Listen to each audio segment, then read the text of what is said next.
नमस्कार मित्रों, स्वागत है मेरे चैनल धर्मवाणी पर। तो मित्रों, आज हम जानेंगे औरतों को कहाँ के बाल नहीं बनाने चाहिए। आज की जानकारी बहुत ही ज्ञानवर्धक और बहुत ही महत्वपूर्ण है। तो मित्रों, जानकारी प्राप्त होने से पहले आप लोगों से मेरा हाथ जोड़कर निवेदन है कि मेरे वीडियो को लाइक और चैनल धर्मवाणी को सब्सक्राइब जरूर करें। मेरे महादेव जो भी मेरे चैनल को लाइक और सब्सक्राइब करे, उसकी मनोकामना जरूर पूरी करना। पूरी जानकारी पाने के लिए मित्रों, लास्ट तक वीडियो को अवश्य देखें। राधा एक छोटे से गांव में रहती थी, जहां परंपराएं और रीति रिवाज जीवन का हिस्सा थे। गांव में एक पुरानी मान्यता थी कि औरतों को अपने सिर के बाल कभी नहीं काटने चाहिए, क्योंकि यह उनके सम्मान और पवित्रता का प्रतीक माना जाता था। राधा सुंदर, समझदार और पढ़ने लिखने में होशियार थी। उसके लंबे, काले और घने बाल गांव भर में चर्चा का विषय थे। लोग उसकी सुंदरता की तारीफ करते और बालों की देखभाल के तरीके पूछते। लेकिन राधा के लिए बाल केवल सुंदरता का प्रतीक नहीं थे, वे उसके व्यक्तित्व और परंपरा से जुड़े हुए थे। नया मोड़। एक दिन राधा के कॉलेज में एक नाटक प्रतियोगिता होने वाली थी।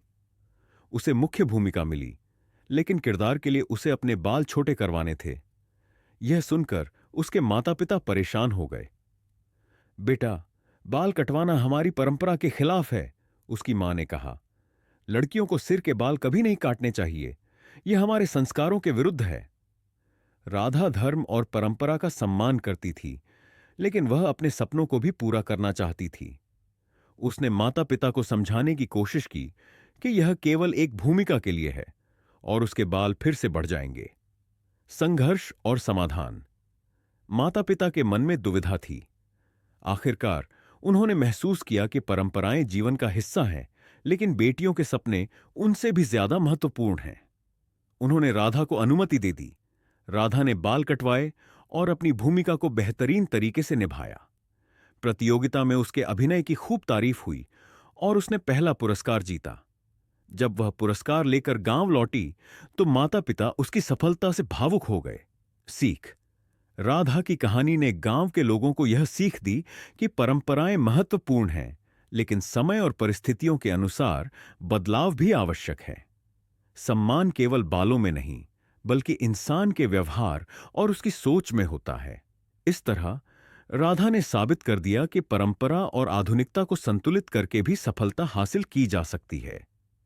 औरत को कहां के बाल नहीं बनाने चाहिए एक सांस्कृतिक और व्यक्तिगत मान्यताओं पर आधारित विषय है, जो विभिन्न समाजों, धर्मों और परंपराओं में अलग अलग विचार प्रस्तुत करता है। इस विषय पर 5000 शब्दों में विस्तार से चर्चा करने के लिए इसे निम्नलिखित बिंदुओं में विभाजित किया जा सकता है। 1. बालों का सांस्कृतिक और धार्मिक महत्व। बालों का प्रतीकात्मक अर्थ। विभिन्न धर्मों में बालों से संबंधित परंपराएं। धार्मिक ग्रंथों में बालों की देखभाल के निर्देश दो। शरीर के किन हिस्सों के बाल नहीं बनाने चाहिए? सिर के बाल। परंपरागत और धार्मिक मान्यताएं।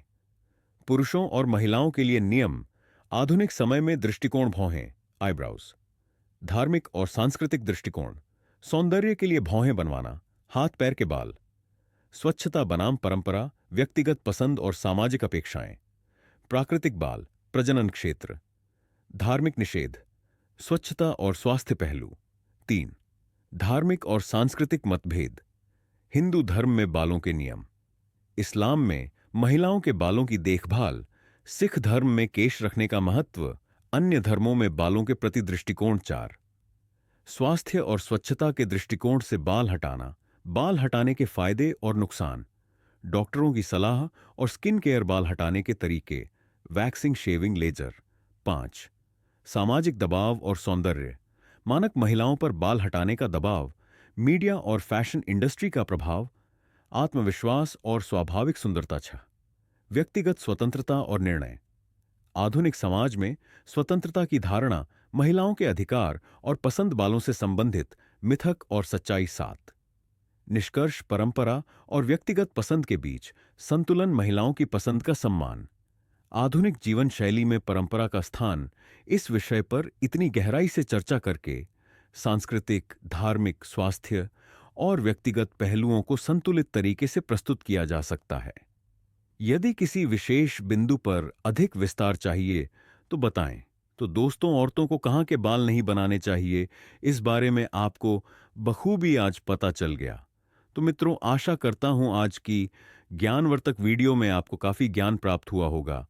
और वीडियो देखने के लिए मित्रों, मेरे चैनल को सब्सक्राइब जरूर करें और लाइक का बटन दबा दें और कमेंट में हर हर महादेव जरूर लिखें। मित्रों,